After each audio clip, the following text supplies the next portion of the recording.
Hey, good evening.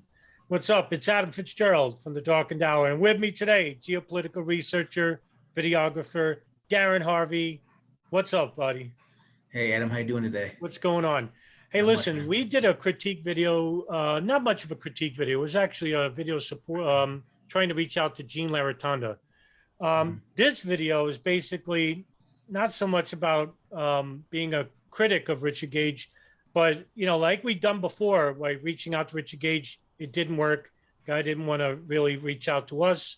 So what we're going to do is we're going to put the mirror in front of him, and we're going to allow his own words and the people that he supports, uh, and allow their own statements to serve against them. And this is the reason why we're being this forward with Richard Gage and those are on his show. And this really doesn't just hurt the truth movement. It's not just like hurting the truth movement. It's hurting all of us. The Right. reputable researchers like yourself and myself. So what we want to do is we're going to play some clips, and just to show you, these are clips from his own show and clips from his Mhm. own mouth. And this is basically going to serve against him. This is the reason why we're pushing back against it. Darin, I mean, is that basically about it?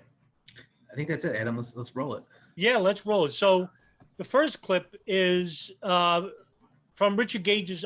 This is his first video he done. That Oh, I see. well, I'm gonna. You know what I'm gonna do is I'll share the video. So what this is from his first video he at 9/11 Unleashed. I'm sorry. Let me put that back up here. This is from his site 9/11 Unleashed. Oh, I see another question there. Yeah. Richard, are you familiar with urban moving systems? And the FBI report dancing Israelis, Mike Ridbaum. Yeah, I sure am. And for that kind of analysis, I encourage you to look at the excellent work of Christopher Bollin, who wrote the book Solving 9/11. Incredible insight over there. I won't touch on that today. It's not my area of expertise. Yeah. But in terms of the question we keep getting, who did it? I encourage you to look at the book that Kevin Ryan wrote, Another 19 Suspects, because he did some deep gumshoe investigating Gumshoe. and found some culpable critters right here at home. Yeah, and of course, there's plenty of people to point fingers at, and my specialty is going to remain the forensic scientific evidence at the World Trade Center. I'm just going to branch out and bring in some different voices and let them be the experts in their fields. Yeah, let's stop it from there. Okay, so I'm going to go. I'll start us off first. First of all, this is just a video just to show you the people that we're going to be playing in the clips follow up after this, supporting these wild inaccurate theories. So he just starts off with Christopher Bollin. Mhm. Now, for those who don't know, I mean, you've followed Bollin. I did follow never Bollin did, for a because few at years. the time, Yeah. I didn't know who he was, so I didn't know who he was back then. But Christopher Bollin.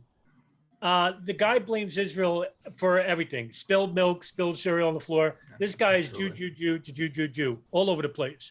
Yep. He's also a no-planer. Doesn't believe Yep. any of the planes were hijacked. Doesn't believe that the phone calls are authentic. Thinks that drones actually hit the World Trade Center, and a projectile hit the Pentagon, and nothing crashed in Shanksville. This guy's he's all over the place. He was actually one of the most popular Fringe conspiracy theorists in the world at one point. He's now been inactive, and I'll pass it to you because you got a lot more to say about Bollin than I do, because you used to follow his research. But what I wanted to do in this clip is basically show you that Richard Gage is out of his element talking about geopolitics, and he even admits it in this video. So he's going to talk about it anyway, but the people that he's going to reach are the people that he's trying to persuade and gain a following. Darin? Yeah. So the biggest mistake Gage did there said there's two experts. Well, they're those two experts. Trust me, they're not. Christopher Bolin is somebody I followed for a few years before I, got with Dawson and you and Nelson Martins. So with Bolin, like you said, I'm just gonna piggyback on what you're saying.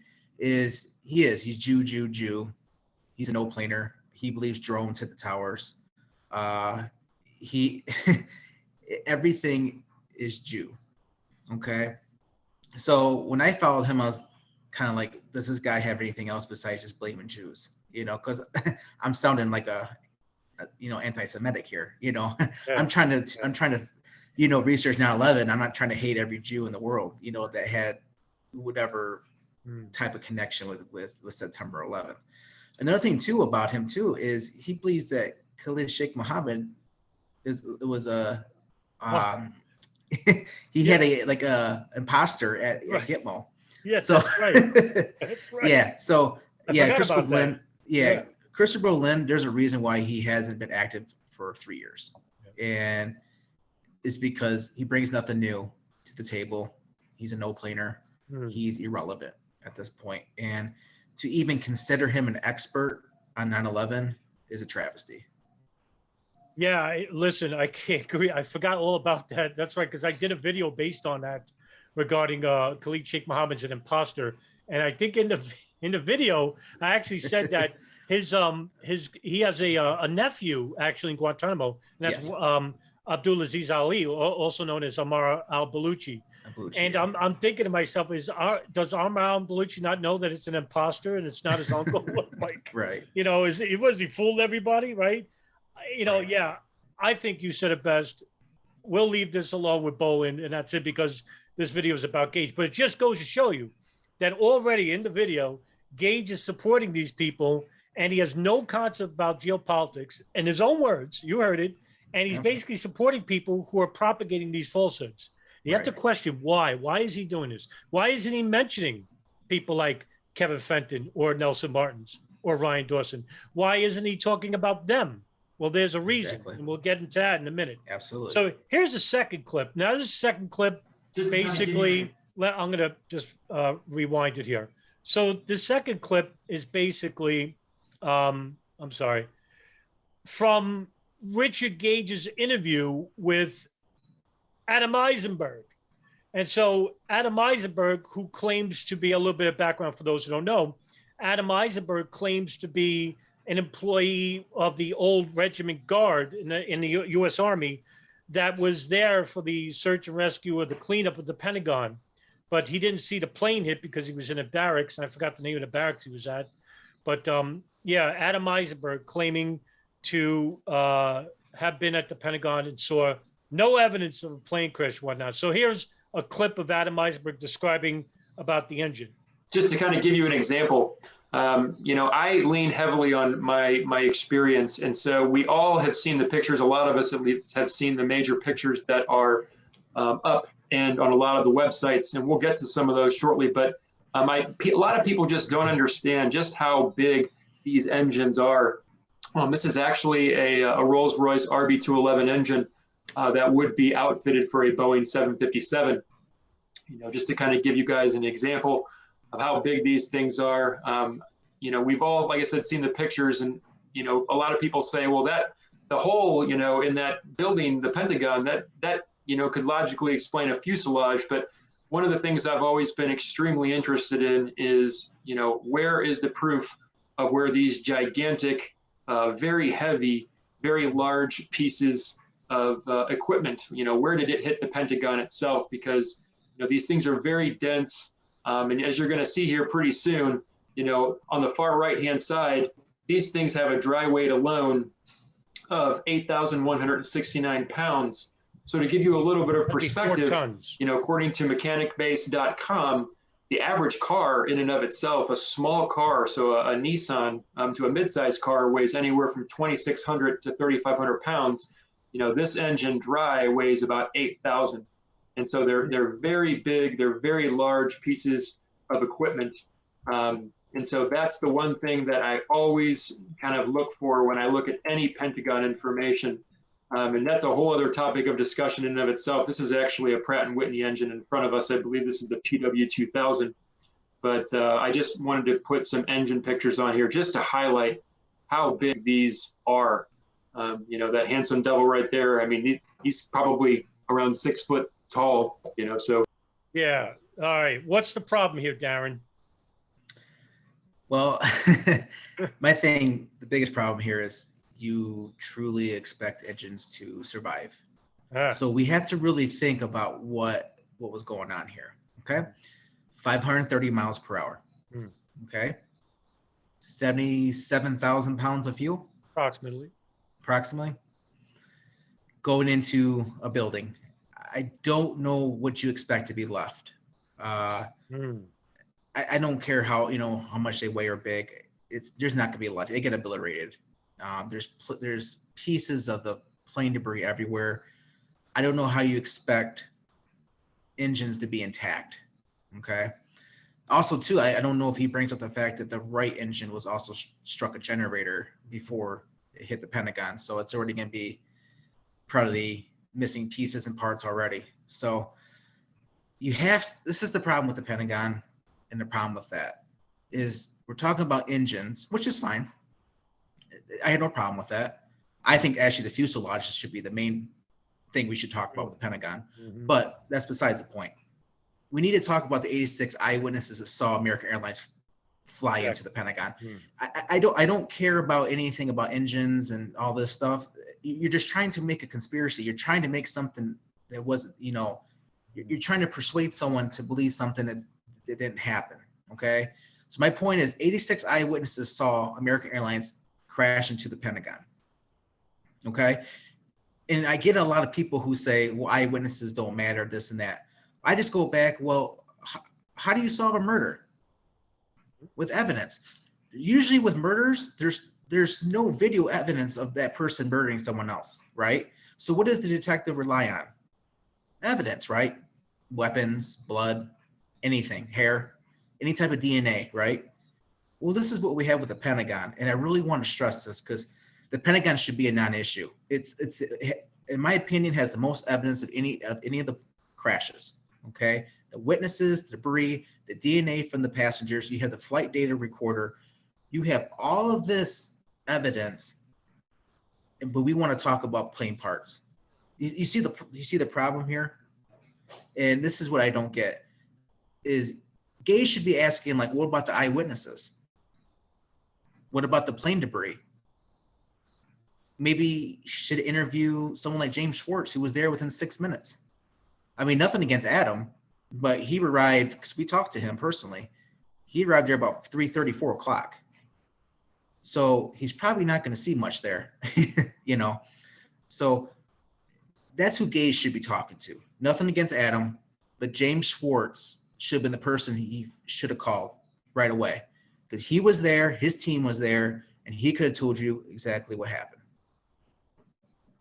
Yeah, hey, listen, I think you did the mic drop here. For me, it's always been about the people at the vicinity of the Pentagon.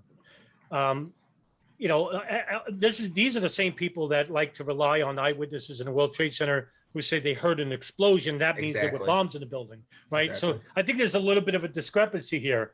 What is more noticeable about hearing an explosion and thinking it's a bomb? Well, we don't know. Well, I'm not dismissing that there were bombs, right? But how do you mistake a 767 for anything else? A 767, especially a silver plane. I mean, it's huge. It's a sticks out like a sore thumb. Thing. It's a large inanimate object crashing into the Pentagon. How do you mistake that? Like, it wasn't a cookie that crashed into the Pentagon. You can't mistake a plane for anything else. Not even a drone, right? They don't make drones that big. No. So what do we use? And I like that you brought up the method of investigation, right? Because this has always been an anal point for me. And I used to like to think that when you look at 9/11 or you look at specific incidents about 9/11, you employ the scientific method. That's what any investigator would do. Isn't that what Richard Gage just said in the previous interview about Kevin Ryan being a real gumshoe investigator? Well, what is the scientific method, right? One, you make an observation. So an investigator goes to the Pentagon. What does he see? Well, there's a building on fire. There's plane debris outside the Pentagon. It's also inside the Pentagon. Second, ask a question. What happened here? Who did this? How did this happen? Right? 3, form a hypothesis or a testable explanation. You go and interview the people who were there, who saw the crime. Why am I going to interview people like Craig McKee or Christopher Boland? They weren't there. I'm going to interview people who actually saw a crime happening. Like you just said, Darin, I'm going to interview the 86 people who saw an American Airlines plane crash into the Pentagon. 4, make a prediction based on a hypothesis. So after collecting all the evidence, taking all the eyewitness testimonies, you test the hypothesis to see if the hypothesis is true. That's number 5. You test the prediction. And then 6, you reiterate. Use the results to make a new hypothesis or prediction. And that's the scientific method. And guess who employed the scientific method? David Chandler and Wayne Costi, right? Mm-hmm. So that's what they did. But no, instead of, trusting their results, you went and vilified those people. That's what you did. Maybe not you, Richard Gage, but the people that you support in an interview, like Barbara Honegger and Craig McKee.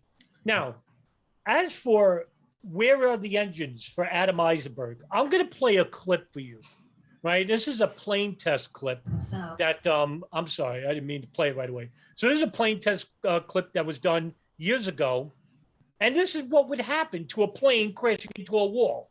Time for a new test using an F-4 Phantom jet. The US government wanted to test what would happen if a plane crashed into the concrete walls of a nuclear power station. The jet sets off, bolted to a track to prevent takeoff. It's doing 500 miles an hour. 500 miles an hour. Almost. Look at that. Almost the same as flight 530. Look at this. The plane atomized with the impact. It just disappeared into dust. Only the tips of the wings escaped total destruction. There you go. But the wall... It would be similar to that. But by the way, that explosion is similar to the explosion that you saw on a security camera, just a lot bigger because, that was carrying, 11,000 gallons of fuel. This is not carrying that much fuel. But you could see, look at the plane. It atomizes into a wall. All right? But the thing is we're worried about what would happen. And but we're talking about plane parts. We're going to be joined with Sean Russell. He's coming on in because we actually invited Sean to come in. Glad he's here. He's going to help us be a part of the video. Hey, Sean, we're recording, and we're just talking about the very first clip about Gage and Adam Eisenberg, about why there's no engine crashing into why there was no whole engine found at the Pentagon. And by the way, Sean, you are sideways. See if I can adjust my video here. Adjust it for the viewer themselves and get on erect. Not literally, by the way, but I got to keep it G-rated before I get a second strike. No, it's like first 15 minutes. Yeah, first. Yeah. So before Sean gets on, and that's the thing that we need to be talking about is not talking about why that debris is not left over. Why isn't? We need to talk about the eyewitnesses. Talk about the lamp poles. The lamp poles. This is the thing with a 757 plane. It's 124 feet wide with the wings and everything. Well, in order for those to clip the light poles, they had to be 100 feet or more. So right there's another evidence that a plane was heading towards the Pentagon. But what we usually get from truthers is the lamp poles were planted or this and that or some kind of kooky thing. Right. So it's almost to me like they want it to be a conspiracy. They want something other than the official story, because the official story hurts them so bad they can't believe anything the government puts out. Right. It has to be something out of this world, such as a missile or SWAT planes, right, or explosives. Right, and this is the underlying problem with the truth movement right here that you just stated, is that the official narrative of having planes hijacked by fundamentalists is to be opposed at all costs, no matter how ridiculous, outlandish the theory is, because at least it contradicts the official narrative. Now, as for what you talk about, down light poles, they're planted there overnight. That's what Citizens Investigation Team proposes. Craig Ranke, Aldo Marquis, Dominic DiMaggio. Oh, So and I wonder why they're not relevant no more. Yeah, right. The This is last, what I'm- what, this is 11, exactly 12 what I'm years, talking about, right? guys. Right, exactly right. You know, and also, too, it goes back to your point about why these people are not relevant anymore, is that they keep propagating the same things over and over. And they, people just start to get bored because they don't learn anything new. Exactly. And I think that's another problem of fringe conspiracy theorists in the truth movement. And yeah, this is look. I mean, Adam Eisenberg and Richard Gage. By the way, I'll put Eisenberg to the side. Richard Gage, you are a architect, okay? So you're a skilled person in a skilled line of work. You can't understand how a whole engine can't survive a plane at 538 miles an hour with 11,000 gallons of fuel is going to survive? Do you think actually a whole body, which is 90% water, liquid, is going to survive? I mean, for God's sakes, just use common sense. And just because, we're propagating that, yes, there are planes that were hijacked. Yeah, we are against the official narrative overall because there's more to it. But you got to get over that hump. Exactly. And this may not be a message for Richard Gage and Adam Eisenberg in general, but for the people that follow these people, in that they propagate beliefs and we're only propagating the evidence. Exactly. So, we could show physical, technical, eyewitness data to you. But then if you're going to say all this evidence is planted or manipulated and that the eyewitnesses are basically in on it or coerced, hey, guess what? You don't have the luxury of just saying it. Now you got to prove it. Yeah, because guess what? If you could prove that, hey, you got all of us in this room to be on board with you. Exactly. Because we're wrong. That's all we want to know. We want to know what's right instead of believing what's right. Exactly. Right? So, all right, this second clip is going to be, again, Adam Eisenberg, Richard Gage, and, I'm sorry. Yeah, this is going to be Adam Eisenberg and Richard Gage, and I'm going to play this clip, and let's see what they have to say. So, what quite to make of this? And I'm sorry, I've got extensive time on site, and even for the longest time, I didn't know what to make of it. It truly made very little sense. Okay, and the other question I had is, if that was a path of the plane, did you follow it to where it was said to have gone out, i.e. the exit hole? And did you see the exit hole? So been on the path, did not ever go down right into the exit hole. But, I will say, if a plane hit that building and went that far into the building, it would leave a path. And I spent 240 hours on site, point blank. Want to tell you, never saw anything that remotely even looked like a damage path. What you're looking at right now, and we're going to show some more pictures, it is really it. I mean, I would love to have had a camera, and there were people in my unit. Unfortunately, I can't name names because people coming out is a decision that they have to make for themselves. Believe me, I'm working on it. But people said the same thing. Where was this damage path? So you mean to the left, you didn't see a tunnel created by something like a plane that led to an exit hole at all? No. What did you see over there? And I'll show you a picture, but it's yeah. I mean, what you're seeing right here is pretty much kind of the details. I mean, every single spot where the plane allegedly went right down into the building. This right here is showing. I mean, if the plane hit, it would have came at an angle just like this. Here we are. Why are there no scrapes up on the ceilings? Where is any of it? There was just a lot of damage. It was very obvious that, fires had been breaking out. They had been kind of going throughout the. Okay, so I'm going to stop right there. Sean, I mean, what is the problem here? I mean, look, he's telling you that this doesn't look like what it seems like. But to me, and I think to Darin here and yourself, I think it's pretty obvious what's going on here. It looks like a plane crashed through the building. I don't even know what he's going on about, how he says he can't understand what's going on here. It doesn't even make sense. Scratches on the ceiling? Well, what about all the rest of the destruction?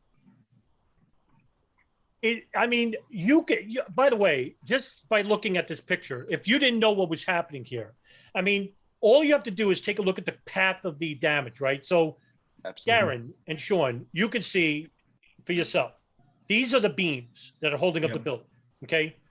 This is the first floor, by the way, okay? Look at the shape of the beams. Look at the shape of the debris. Look at how everything is bent inward, because here's the impact hole. You can see the daylight. There's the daylight coming through. Came in there. I honestly think Eisenberg makes a case that a plane did hit. That's ironic. I think he makes a case that a plane actually hit there. Because look at the damage. I don't know. I don't have any explanation. It's like is Sean he said. expecting okay, because we were talking about this in our pre video yesterday about scratches on the roof. Now, okay, what he's expecting is the plane's entire nose and the roof of the plane has reached this far into the building. So that means it didn't explode on impact. It just traveled straight in the middle of the first floor of the Pentagon. Boy, that is just a cartoonish scenario for him, almost similar to what I said yesterday about Wile E. Coyote going through the mountain and leaving, himself a perfect, a hole of his body going through, and he's just coming out the other side all black and with eyeballs. As Sean I don't think this is a good picture to prove that a plane did not hit. Right. I mean, God's sake, what else would do this damage?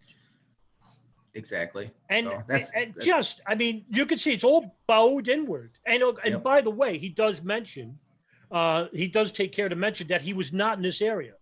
So if he's not in this area, how could he not know what's not happening here or what isn't found here? Because he does claim that there was no plane debris found here. In light of the overwhelming amount of first responders from like Fairfax, Montgomery counties, who all worked in the search and rescue, as well as the FBI, who are basically putting these colored flags on human remains and different colored flags on plane debris. Right. So, and there are hundreds of these people, by the way. And so, what are we to make of this? Who am I supposed to listen to? Am I supposed to listen to Adam Eisenberg, who claims no plane happened here, even though he didn't work in this area? Or am I going to listen to the dozens and dozens of people who actually worked in all various units from the state and federal offices who were involved in the search and rescue? Right. I agree with you. I mean, really, I agree. I think, Darin, you're going to be right. This was a terrible picture to prove that a plane didn't crash here.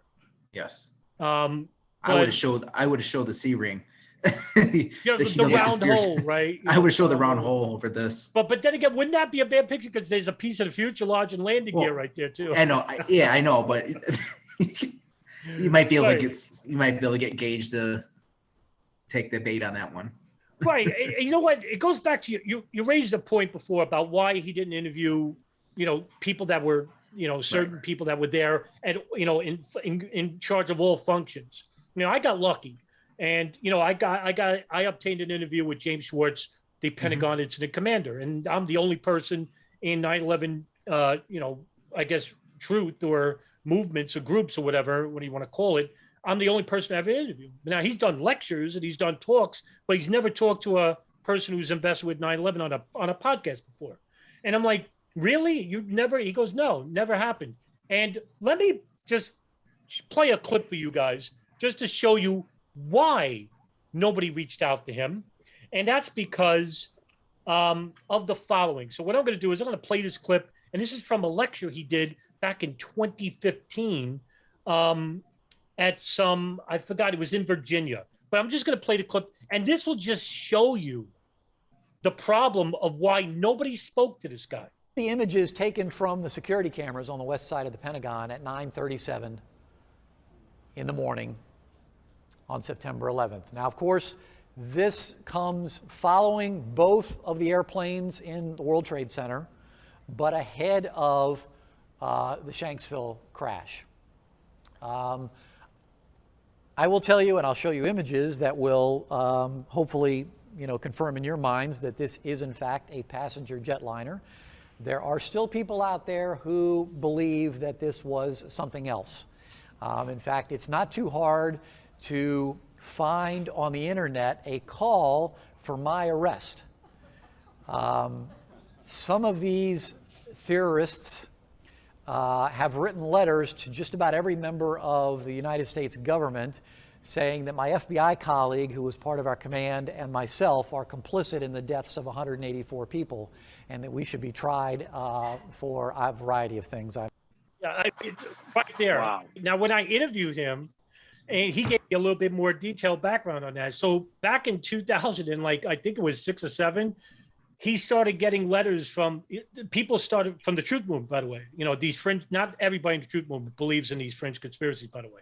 So these fringe conspiracists in the truth movement basically wrote letters to the attorney general in Virginia asking for his arrest. Now, the FBI guy that he's talking about is Chris Combs. He's in charge of the FBI for search and rescue at the Pentagon.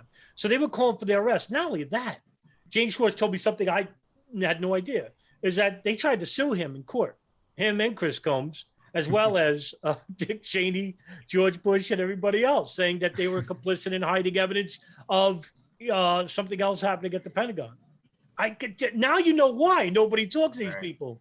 And, I did Richard Gage a favor. I mean, you guys were there in the war room when he asked me, he goes, could you reach out to James Schwartz? Or was that you, Darin? Was that I you? asked him that. He's like, You he got asked like him this. that, okay. He got like this notepad out, like he was gonna, and then take his name down and everything. And then, of course, you reached out to Mr. Schwartz, and he declined.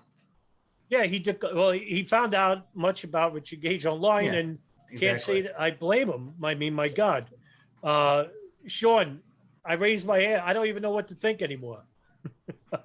Horrible. What Yeah, a I mean, horrible thing to do. And self-damaging also. It's really, that doesn't help anyone's case. Even if they're right, they're wrong for going about things that way. Right. Yeah, I would agree. Now, okay, we're not putting words in Gage's mouth here, okay? There are going to be people, well, Adam, Darin, Sean, you can't blame Richard Gage. He's only interviewing these people. He's not believing these things. Well, not exactly, guys. Now, what I'm going to do is I'm going to play another clip. And this was actually taken during an interview with Art Olivier, who basically is a former mayor.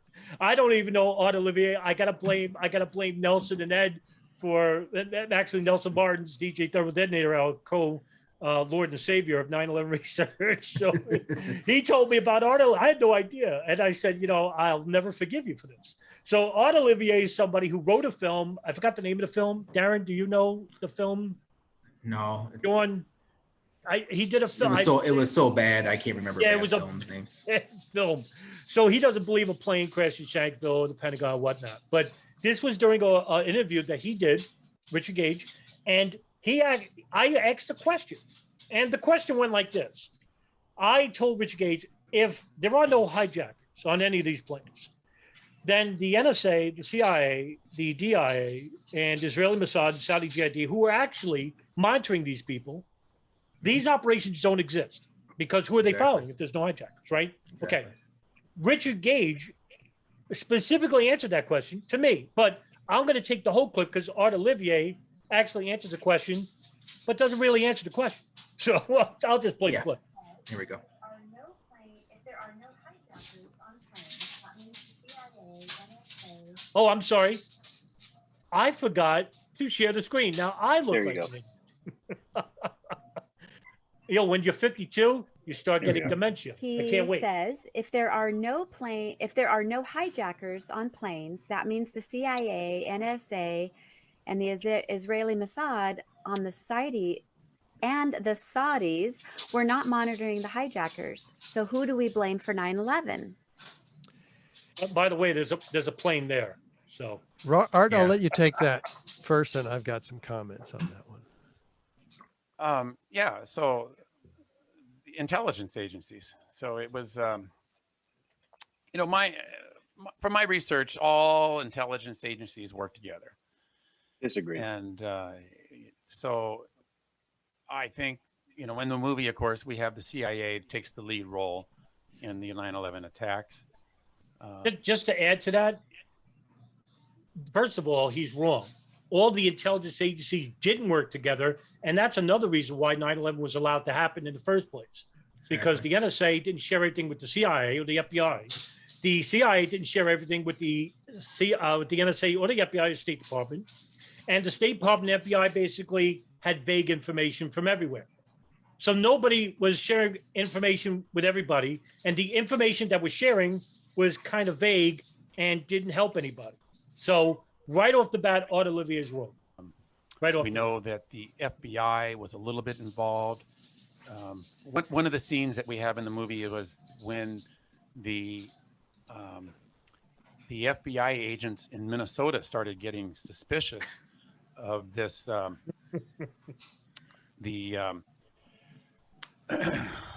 Zacharias Moussaoui. Why did you bring up Moussaoui and not Midar and Hazmi? Okay, Sean, could you repeat that? Why does he bring up Moussaoui instead of Midar and Hazmi? That's a good question. Right. It's a good, you know, the answer he gives, we saw this yesterday. The answer he gives has no relevancy to my question, by the way.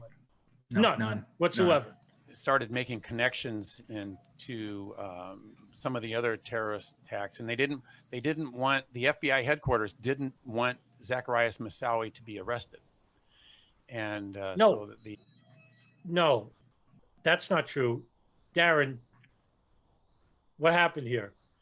So yesterday you were talking about Harry Samet trying to get a FISA warrant. Yeah, so what he's talking to is Harry Samet was the FBI person in charge. He's the one that was called in by the Pan Am officials, Tim Nelson, Hugh Sims, because there's some you know, about Moussaoui and some characteristics, and he tried to get a FISA warrant because they want to search his laptop and they want to search, you know, his other things, but he wouldn't let them. It's funny here as the video goes on, they don't bring up Hussein Alatas, is who Moussaoui traveled with from Oklahoma to Minnesota. Now Alatas let the FBI search his car, and they found two knives, and they found some like martial arts gear on there as well. It's funny they don't mention him at all, but probably because they don't know.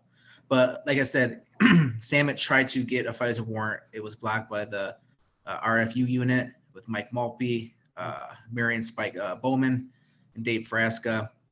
Basically, they said they didn't have enough evidence to prove he was a terrorist. But even French intelligence even told them, like, hey, this guy has been hanging around with extremes over there, and that even Osama bin Laden. So they had the evidence. They just kept, you know, basically blocking the end of it. And that's what Samet was, you know, basically having a problem with. He wrote over, I think, 70 some emails begging to search the laptop. Colleen Rowley, who was also a lawyer in the FBI, got involved. And her words were unheard as well. So unfortunately, a bad situation. It just Art Olivier doesn't explain it well. Great explanation too. And by the way, Art Olivier, what he just proposed was that the FBI didn't allow Moussaoui to be arrested. That's not necessarily true. That's not true either, what Darin just told you was exactly right. The head of the anti-terrorism group out of Washington, D.C. gave the agents in Minnesota direct orders not to arrest Zacharias Moussaoui, and they did it. No, that's not true. I don't even know where he got that from, right? So I can't say that he's lying or that he's misinformed, because I don't know where he got that. I think he's misinformed. I would truly agree. think he he's probably heard wrong information. Yeah, he heard wrong. He seems pretty sure. Yeah. Yeah. Okay. All right. Because I don't like calling people liars for no reason. Right. So we'll just play it safe and say he's misinformed anyway. Yes. And so after he was arrested, the FBI wouldn't allow the agents or anybody else to look at Zacharias Moussaoui's laptop. Now that's not true, because Darin just explained that they were arguing about the legalities of the FISA warrant, in which, as Darin just pointed out, that there was enough information provided by French intelligence regarding Zacharias Moussaoui and his links to a high-profile terrorist in France called Abu Hamza al-Masri, and he's known by his hook. He has a hook instead of a hand. And I think maybe he has, he has one hook. It might be two. Might be two, right? Something like that. Yeah, I think so. Yeah, and actually, he's inside the United States doing life, I believe, or something like that. But yeah, there was enough intelligence. This months and months prior. So they had enough for the FISA warrant. And that's what Rowley went to the Senate Committee on Intelligence and basically argued, saying that the FBI should have allowed the radical fundamentalist unit that Darin brought up, should have just basically said, yeah, we have enough, we can get a FISA warrant. Afraid that might lead them to the other terrorists that were, the patsies that were going to be involved in 9/11. So, we do have evidence of intelligence agencies being involved. That had no bearing. Swing and a miss. Right. No. Adam, where's your? I forgot about it. Oh, damn. You deserved a strike for that one. Yeah, I deserve a strike. But by the way, no relevance to my question. I said that the intelligence agencies basically don't exist. Their operations involving with these hijackers don't exist if you don't believe in hijackers, right? If you don't believe in hijackers, what's Moussaoui's role in 9/11? There is no hijacking team for him to be a part of, okay? So all this, what Art Olivier just told you, doesn't matter. And, don't take it from our word for it. We'll provide you the information and whatnot if you want to look at it. I mean, it's public that the CIA intentionally withheld information from the FBI about hijackers living inside the United States. Now, I've done a number of videos recently about the latest cache of files from the FBI from Operation Encore and Pentagon that showed that there were Saudi operatives inside the United States that were unaware. The FBI was unaware of them. But guess who was aware? The CIA was aware. And maybe even the NSA. I can't prove it, but the NSA, who was wiretapping, Bin Laden's satellite phone from 1992 to 98, and then a house in Yemen, which was the Al-Qaeda communications hub from 96 to 2001. So what were they talking about on those phones? That's what I'd like to know. So, and that's Ahmed Al-Hada. That's your Khalid Al-Midar connection. Why is he bringing up Moussaoui? It's like a whole other thing. Not a very strong argument. I love this point that you raised because he's not involved in the attacks. I mean, he was supposed to be in the second wave of attacks. That's according to him, right? He's not tortured. So according to him, he's in a second wave of attacks. But what does this have to do with the initial wave of attacks? Well, that's right. You don't believe in that because you don't believe in hijackers or hijacked planes. And that was my whole argument all over for the question. So what does Richard Gage say? Well, yeah, that's like all over the place. And I was glad to see you. I didn't know that was an accurate historical part of the record that you included in your film. I didn't know that either. It's not. It's not, Richard. Historical. Right. What was interesting is the actor that played the FBI agent, Harry Samet, I think it is. He one of his lines was, we got to stop these terrorists before they run a plane in 747 into the World Trade Center. And the actor's like, I don't really want to say that because that's just so far fetched. And I go, no, you got to say it because that's actual testimony from the FBI agents. They said that. That's not right, is it? I don't believe they said that. No. World Trade? In fact, he's got it all mixed up, right? So he's attributing things to the specific FBI agent in Harry Samet. He didn't mention that. It was a warning that was which emanated out of Phoenix about wanting to use planes because they wrote the Phoenix memo, right? That's Ken Williams, but yeah, that's where that warning came from.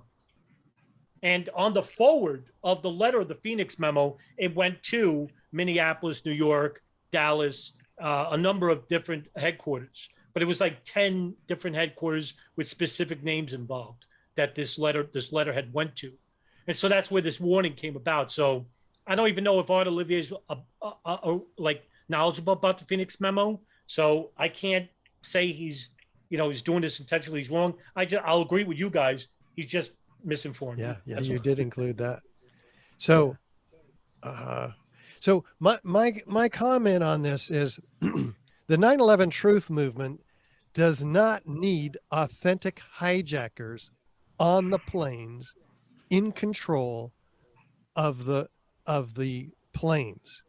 It does not need hijackers on the planes who themselves may have been hijacked by remote controlled planes. It does not depend on any hijackers or anybody else for that matter on the planes that hit or missed their targets.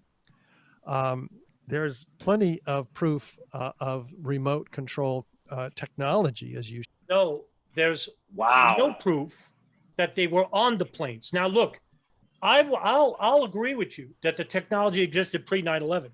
Okay, Boeing uninterruptible autopilot certainly did exist, but in 2006, Boeing bought the patent and didn't employ it yet. In fact, no plane as of now still has that technology on any of the planes, for fear that a malfunction could happen and that they could lose control of the plane and it would crash. So it's not reliable safety. They have to go through safety measures and security measures whatsoever, right? So they still haven't employed this technology. Secondly, I know Dan Hanley, who's actually part of 911pilots.org, the guy who's a former pilot, makes this claim that the planes could have been controlled remotely on the ground. Something that I would say that is a reasonable speculation, but it's not proven, okay? There's a difference between belief and knowledge, is that there's like you can't use speculation as a form of evidence. I'm sorry, even though that the speculation is reasonable, you got to show that it was on these planes. Now, that would also, you got to also admit that if, remote control technology existed, Flight 93 would have hit a target. Or as Darin said, in previous videos, 175 would have never tried to crash into two other planes and almost missed the South Tower. And I think your biggest point, Darin, was that the Pentagon, where it actually did a loop. Well, if it was remote control technology, this is what sold me, what you said, was that it wouldn't have made that loop to begin with. They would just hit right into the Pentagon flawlessly. Am I right?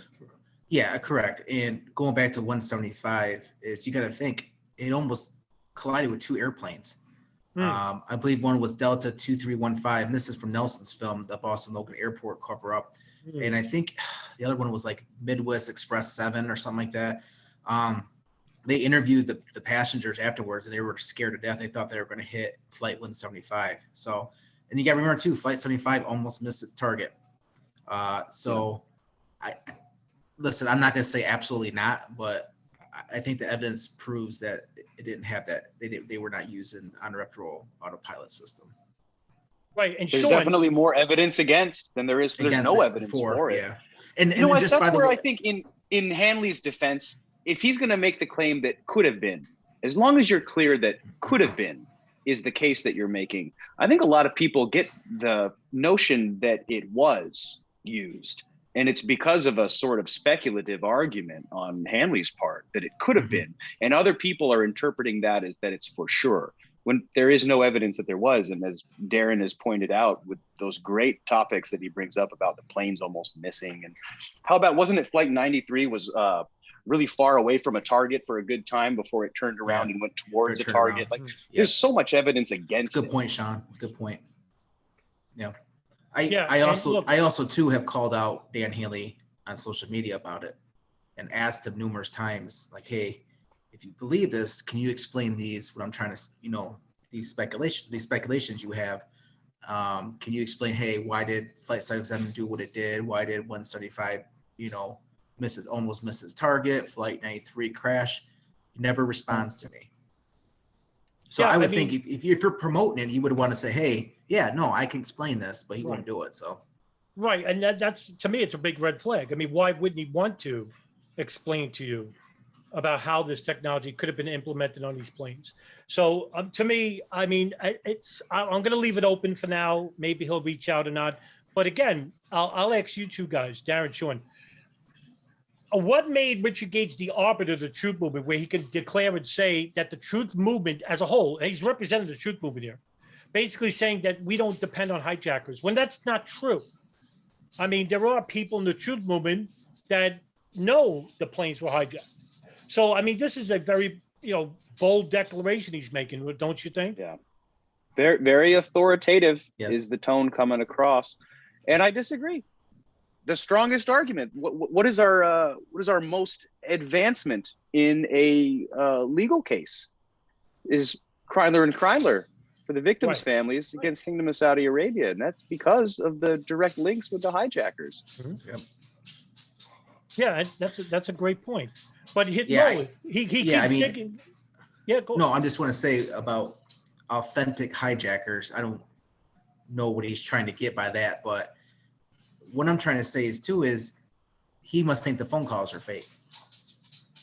Yeah, by default. Right. Yeah. So if you believe the phone calls are fake, does that mean you believe like the passengers are fake or the families are in on it? So Great now questions. when you propose authentic hijackers or don't really think they're necessary to believe in or this and that, you're open a whole can of worms of a conspiracy, because now you got to explain, the family's in on it. The phone calls are fake. The government agencies are making them do the phone calls or force, coercion on doing the phone calls. Now you're opening up a whole new conspiracy that you cannot back it up with. Absolutely. That's just as Ed Brotherton points out, you can't account for these things. Exactly. Why make it a bigger conspiracy than what it already is? Darin, this is a huge point you're making here, because first of all, this is called the backwards point of view regarding fringe conspiracy theorists, in that if there's no hijackers, there are fake phone calls. The phone calls are fictitious. That would mean that the passengers don't exist, the pilots don't exist, okay? That means the conspiracy, as Darin just said, and he's right, is so much bigger, because now, who do we involve? We involve American Airlines, United Airlines, the victims' families, the National Transportation Safety Board, who transcribed the data, The phone company, the the FBI. GTA air phone companies. Yeah, you name it. All the first responders that were involved with the collection of plane debris and human remains at New York, in Washington, and in Pennsylvania. And these are all public servants. These are not all federal servants. They're people from, nearby firehouses or nearby EMS, emergency medical systems. You have thousands of people. In fact, in Washington, D.C. alone, at the time, it was the biggest investigation in the city's history. It was over 1,200 people. And at one point, James Schwartz said there were at least approximately 5,000 people at one point working at certain areas of the Pentagon in different functions. I mean, that's incredible. Just imagine New York. I couldn't tell you how many people would be there. It's in the thousands. So now you got to make sure all these people, go in line, stick with the story. And how do you do that? You can't do it because it's not real. This is not fantasy. This is reality. And this is the thing that makes me so mad about 9/11 truthers and people like Gage. Gage is a highly educated man, architect. And what he's doing for promoting no hijackers or they're not authentic or this and that. What a disrespectful thing to say to the families. It is so disrespectful. And I always tell truthers this ain't about us. This ain't about me, you, Sean, Nelson, nobody. This is about the families. That's right. And to say that, like with Flight 93, to say, they weren't heroes, they were fake. That's so disrespectful. That actually pisses me off. And that's why I get so heated, because it's like, you guys rather believe something so far out that it's a movie from Jerry Bruckheimer. You know what I mean? It's like it's a movie, but you can't comprehend oh yeah, okay. I don't trust the government, but they're telling the truth about this, because we got the evidence, right? The phone calls, the debris, flight data recording. We got everything. We got all these evidence to prove that these planes hit where they hit. Right. And to just say that they, especially for no planers, and I engage as no planer in my book, I don't care what anybody says, is the most disrespectful thing you can do. You can do to in the movement, and it's a shame. Yeah, I can't.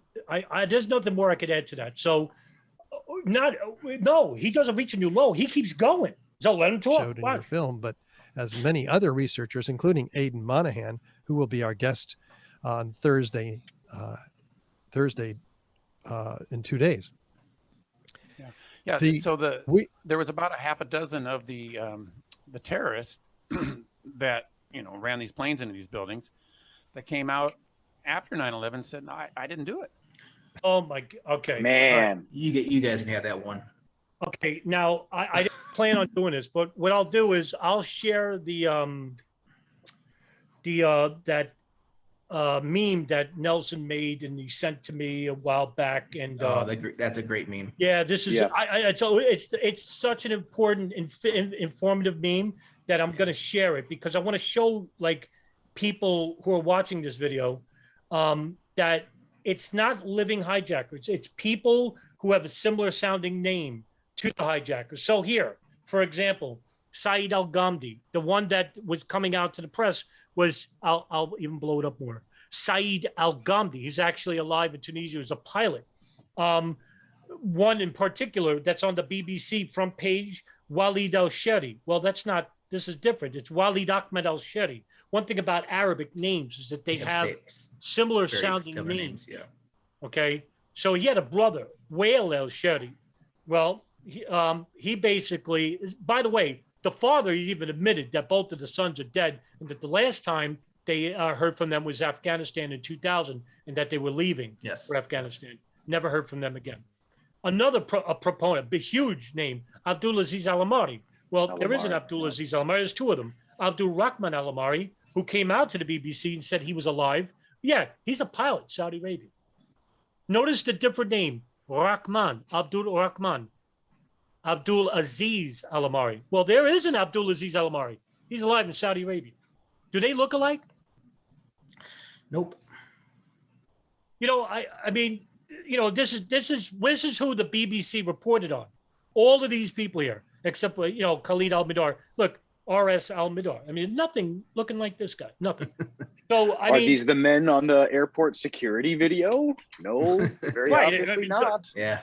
I didn't see a bald spot. So, yeah, I just want to share that and just we'll go back to the video. But yeah, I mean, again, you guys just ran with the opposite of the official narrative, even though this is actually debunked in seconds. Repeating the mistake, even the same mistake that the journalist had made.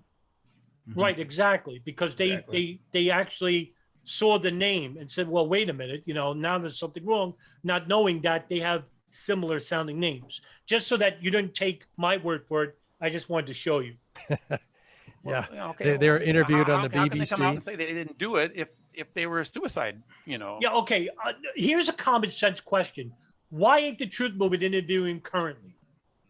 Why, if they're alive for the past 21 years, what's stopping Richard Gage from reaching out to Khalid Al-Midar right now? Or Nawaf al-Hazmi, or Saeed Al-Ghamdi, or Ahmed al-Hasnawi, or any other 19, right? What about anybody else in the last 20 years? People, just use your head. Living hijackers. Imagine the biggest operation in history. And off the script, they're going to announce that the hijackers are alive. It doesn't. Sure, Darin, I don't even know what to make of it. I mean, imagine that. Well, unless you think that they didn't think this whole thing through. Yeah, exactly. Right. Exactly. And those records were never corrected by the FBI. I mean, that's my birthday. That's me. But I'm not a hijacker. Well, no, Richard, the FBI didn't say that. I don't know where you got that from. And yeah, it's not part of the historical record, guy. In fact, in 2006, actually, the BBC made a retraction article because of the last 5 years. They were overwhelmed with letters from the public saying that they were in on it because they announced World Trade Center 7 was coming down 20 minutes early and that the hijackers are alive. And so they even admitted in the retraction article saying, we made the mistake of not discerning between the names of the people calling in saying they were alive and the hijackers' names. Whatever they said. Anyway, my point here is that you've got intelligence agencies who have imported hijackers from Saudi Arabia, as described by Michael Springman, who was a State Department official, under whose noses he said the CIAs keep bringing all these shady characters in without going through the proper checks, which was his job to properly check them, and he was being bypassed. And they're. I can add a little bit to this, right? And I hate stopping it every second, but it's actually informative. J. Michael Springman was a U.S. consular officer out of the Jeddah consular office, right? And a lot of these muscle hijackers had incomplete applications. They didn't know, for example, they didn't know who they were meeting, how much money they had, if they had jobs, whether their plans. So a lot of these, even some of their names, were spelled wrong or whatnot. And so what happened was, in the United States, they had a program called the Visa Express program for Saudi Arabia, where they didn't want to offend, our ally in Saudi Arabia. And so they had an express program for S1 student visas or tourist visas, where they basically didn't have to go through any extra scrutiny for for a country like Afghanistan or Pakistan, which is known for extremism. Shouldn't Saudi Arabia be up there? Anyway, these guys basically were put on hold. So Springman put these applications on hold, but he was overridden by somebody who worked in I forgot the name of the department, but the name of the person is Shania Steiger, who overruled him and said, no, these applications are going to be approved. And at first, she made a claim, because I posted on my WordPress where the FBI interviewed her, and she said that she was working alone and that she was inexperienced, and there was a number, hundreds of applications that were on hold, and she just didn't vet them properly. And it just turns out later that Steiger had contacts with the CIA, basically. And this is not a wild conspiracy, because even during the Soviet invasion of Afghanistan, we were pushing millions of dollars through the Pakistan ISI to fund these, radical jihadists, especially in the Arab jihadists, not so much the Afghans. But later on, they became, groups like Abu Sayyaf and the Egyptian Islamic Jihad. I'm sorry, not Jama Islamiyah, and Boko Haram and all these other groups, Al Qaeda, basically. So yeah, I mean, it's not a crazy conspiracy, but Richard Gage is wrong. Put in flight schools for show, so that they can say, well, they went to flight school. But even the flight instructors, tell us about that particular scene with the flight instructor. Yeah, so the the flight instructors call the FBI. They call the FBI in Minnesota, and they said that we've got this guy, Zacharias Moussaoui. He says he's an English businessman, but he knows Arabic a lot better than he knows English, and he paid in all cash for the school. And he says, the thing about this is when somebody comes in here and pays this much money to learn how to fly a commercial jet, they at least have a pilot's license. They know how to fly a small plane or something like this. But this guy knows nothing, and so that's why they got suspicious and called the FBI. And that's when one of the characters said, if this guy gets a hold of a 747 and flies it into a populated area, he's going to kill a boatload of people, man. And, no. He said a fully loaded 747 is like a bomb. Yes, stop. That's right. How do you miss that? Well, I mean, there's a lot that they missed over this. There's just this clip itself.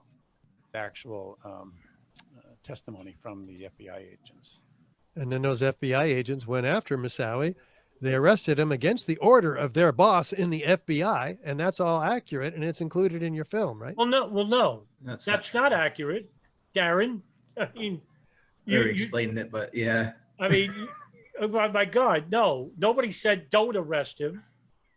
He overstayed his visa. Right, that's right. That's why he was. That's why he was detained. He wasn't arrested for terrorist activity. He was detained for an overstay of his visa. Yeah. I'm glad you brought that. This is huge, right?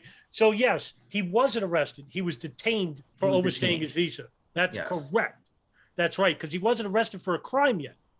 No. And the reason why That's why that's why they got suspicious. That's why they try to get the FISA warrant. Bingo. But the RFU unit over there in DC said, no, not enough evidence. You guys, we don't see him as a terrorist. Right. This and that. So yeah, it wasn't arrested. Just, he went to flight school, pay cash. Let's arrest him. That's what they're making it out to be. No, right. I can't understand. Yeah. No. Right. Yeah. Yeah. So Colleen Rowley, I think her name was, and I think she was on the cover of Time magazine as one of the whistleblowers. Yeah. But she was Harry Samet's boss at the. Well, no, that's not true. Darin? No, Harry Samet's boss was marrying Spike Bowman. That's right. At the RFU unit there. Colleen Riley was she was a lawyer. Yeah, that's right. Yeah. Yep. So yeah, he can't even get basics right. Can't even get it right.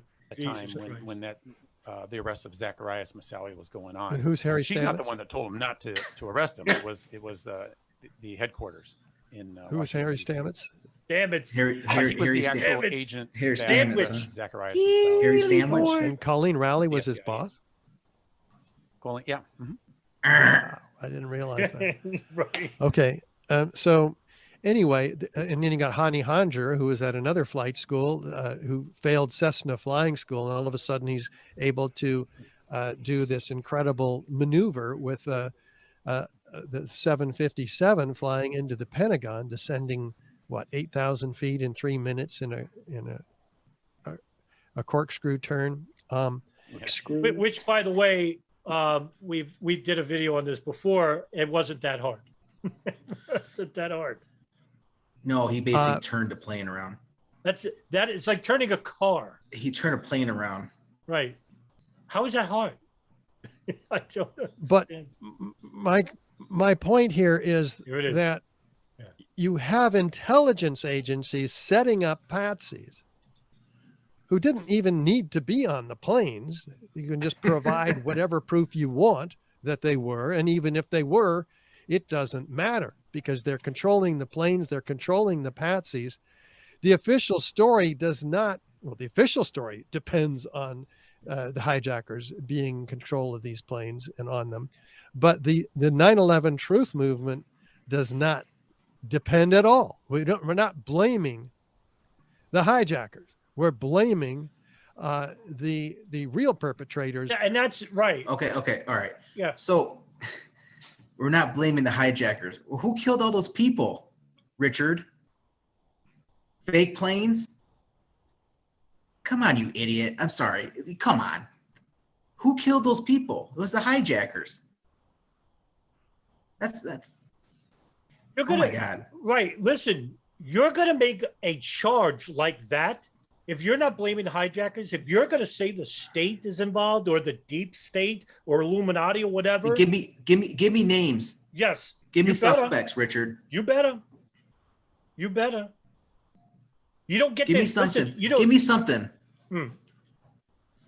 Jeez, what a. I'll take anything. Listen, if you're going to make that charge, you better bring something tangible to the table. All right, these people are dead, but you don't get the convenience. I'm sorry, maybe in the truth movement you do, but you don't get the convenience to basically say my speculation or my incredulity to the evidence is enough. Well, no, there's going to be people like us who are basically going to hold you account for your statements. Okay, and it should have been done a long time ago. I'm sick of the word patsies. Sick of the word. Right, and you know what I was going to play? I was going to play these martyrdom videos that I have, but I got a strike for uploading Abdulaziz Al-Amari, so I don't want to get because it'll be a warning on this video. No, the next video where they talk about 93. We'll get into that. Yeah, right. Patsies. But and this is ridiculous, basically. So yeah, he ends it with this of 9/11, who simply used those patsies. So this argument put forth again and again and again by this particular individual, Adam, is absolutely off the point, and I don't know why he keeps pushing it. but it is, I hear it like it's just this point. It's irrelevant. No, it's not. Oh. Let me just clarify my point for the audience. Okay. We can name people who intentionally withheld information that could have stopped 9/11 partially. Okay. I'll be bold. In other words, I'll give the example. The CIA knew that there were 2 al-Qaeda subjects inside the United States, Khalid al-Mihdhar and Nawaf al-Hazmi.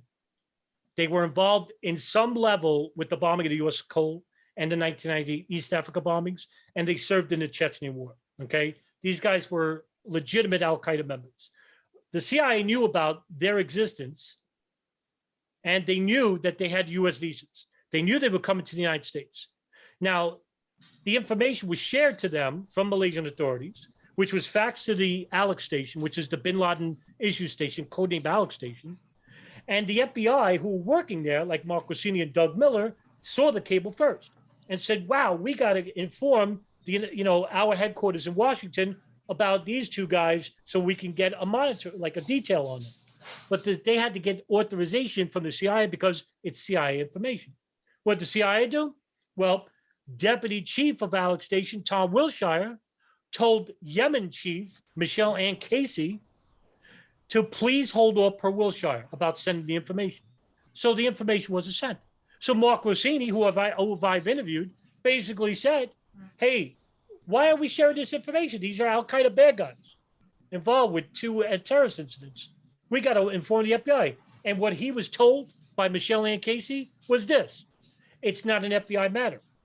We'll let the FBI know when it becomes a matter. But we think the next attack is in Malaysia or Southeast Asia. Now, if it's outside the United States, legally, the CIA is in charge. But if anything that's relating inside the United States, the Department of Justice is involved, because the CIA doesn't have any authority inside the United States when it comes to law. It's the FBI, federal matter. So as long as they can't share that information, that means nobody knew about it. So guess what? 2 hijackers of 9/11 are inside the United States living openly, and nobody knows about it. That's why it's relevant, Richard. And that's just one example. I'm not even going to mention Hamburg and, the Hamburg cell, the CIA, Israelis involved with that too, and all that. But by the way, Gage, to hone the point again, if there's no hijackers, what I just told you doesn't exist. That's why it's relevant.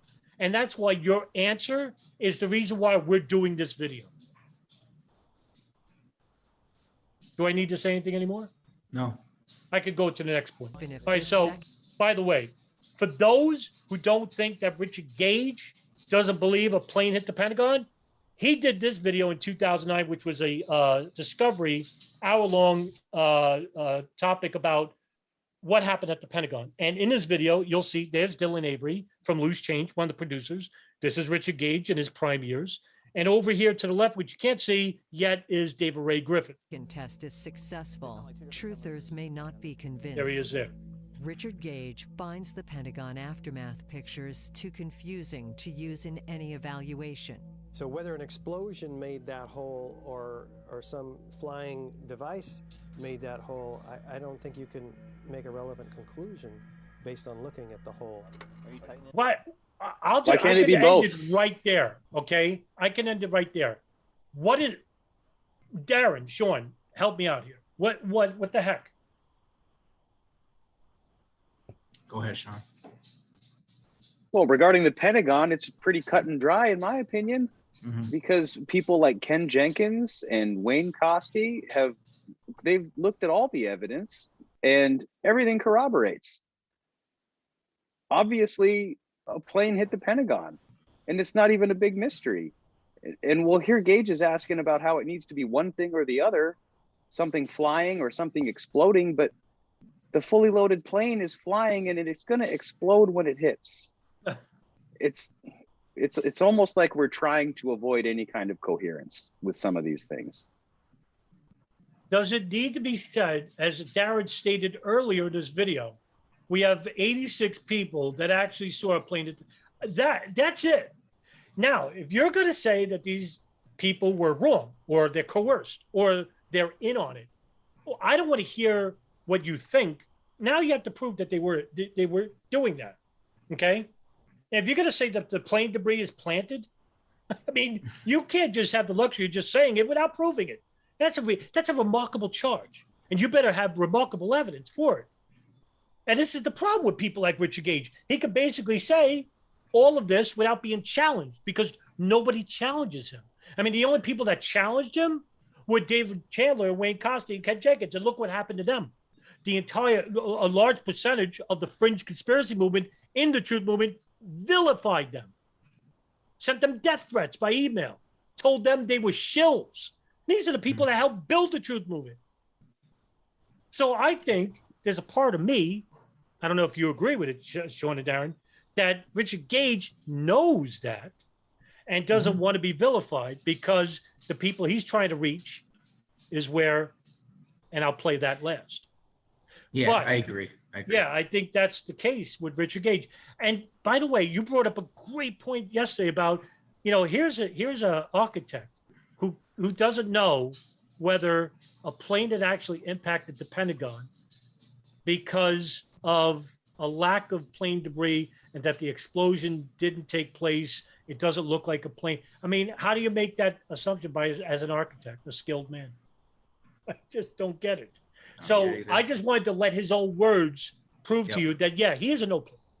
Yep. Just admits it. Okay. This next clip. This is from an interview Richard Gage did with Barbara Honegger and good old lovely Honey. All right. So Barbara Honegger is somebody who thinks that, yes, planes were hijacked, but they were swapped in midair. They landed at an airport and nobody knows what happened. Right. And so what's swapped for them were these drone airliners made to look like Boeing airliners of United and American. And that's what crashed into the Pentagon. But Honegger thinks that a plane crashed into the heliport and not into the Pentagon. And that what happened at the Pentagon was that a bomb exploded. Okay. And to prove that there was a swap, here's her proof. Okay. Oh, by the way, I'm losing my mind. I got to share the screen. So, yeah, here we go. By the way, take a close look. I highly recommend this book as one of the best sources, if not the best source, on a very detailed expert analysis supporting the evidence of the plane, that the planes were swapped. Now, in this case, this author claims that it was more than just the World Trade Center 2 and the Pentagon plane. And this is a book, this is in Dutch, and I'm not sure I'm not going to be able to pronounce that, but he is from the Netherlands.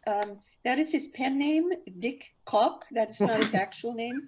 I do know his actual name. His first name is Frank, but you can order his book at the web address that is on there. And I'm now just holding up this huge book with all of these phenomenal maps in it and analysis. So it's a bit pricey because he self-published it and it's hard copy, but I highly recommend it for anyone who really wants to know what the real plot of 9/11 was. The real plot. Yeah, I'll go first. I'll go first. Where do I start? So this goes out to all 9/11 truthers. This right here is one of your leading members right here, Barbara Honegger. And Richard Gage endorses her. She's going off a book. I'm pretty sure she's being trolled. I don't know if she even realizes it. I'm surprised she didn't use her special powers to realize that she's being trolled by Dick Cock. So just think about that. I'm not even going to go into even more.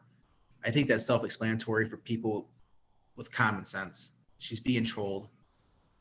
And this is our leading person in the movement. This person believes the Flight 7 did not hit the Pentagon. Just let that sink in for a second. That's all I'm going to say. I'm just going to go look at this. You see my mouse. You see what I'm scrolling at. That's who she's referring to. To anybody out there who says that, you know, I'm arrogant or I'm a shill, I'll give you that, right? I'm a shill. I'm working for the government. But I'm not supporting someone by the name of Dick Cock. If you can't tell at this lovely age of, what is she, 72 these years, maybe older, she's supporting somebody on the other side of the world where you don't know his real name, and yet this is going to be the best source of information for the theory that there was a plane swap and the guy's name is Dick Cock. To Jean Laratonda and Sandra Gelmy and to anybody else supporting Barbara Honegger, that's a mic drop. This is who you're supporting. And I know that Jean likes to say that I'm not supporting the Lawyers Committee, and I should be. Here's one reason why I'm not. Because this person, as well as others, like Jane Clark and now Richard Gage, propose that I should be reading Dick Cock from the Netherlands with this miraculous evidence of a plane swap. And is such miraculous evidence that you have to pay $55 for a book that doesn't exist. But if you look up Dick Cock or Google it, you're probably going to be on Pornhub. Yes. So truthers, I think we could just talking about. Yeah, that nothing else. Nothing so else now here's another clip. clip, and this clip is from same thing. Barbara Honegger, Richard Gage interviews her about Flight 175 as a drone. That at least two of the planes, the World Trade Center 2 plane and the Pentagon plane, in my studied opinion, were hijacked by remote control technology. They were then landed by that remote control technology and then swapped, traded out for different planes that were then also remote controlled into the targets. Okay, that is what I believe is the modus operandi of the inside job attacks of 9/11. So what is some of this evidence? What is some of the evidence that the World Trade Center 2 plane, the one that hit World Trade Center 2, was not Flight 175, which is the official story. And that's one of the planes that left Boston Logan Airport originally. All right. There's testimony of multiple witnesses, including two that I know that you know well, Ricky DeSantis. Yeah, we had him on the show. You had him on the show recently. And I helped you with some of the background information for that. So that includes Ricky DeSantis and his former one of his former top officers in his company in Wall Street on 9/11, Miriam Baza, who spoke at, I believe it was the 2014 New York City anniversary event.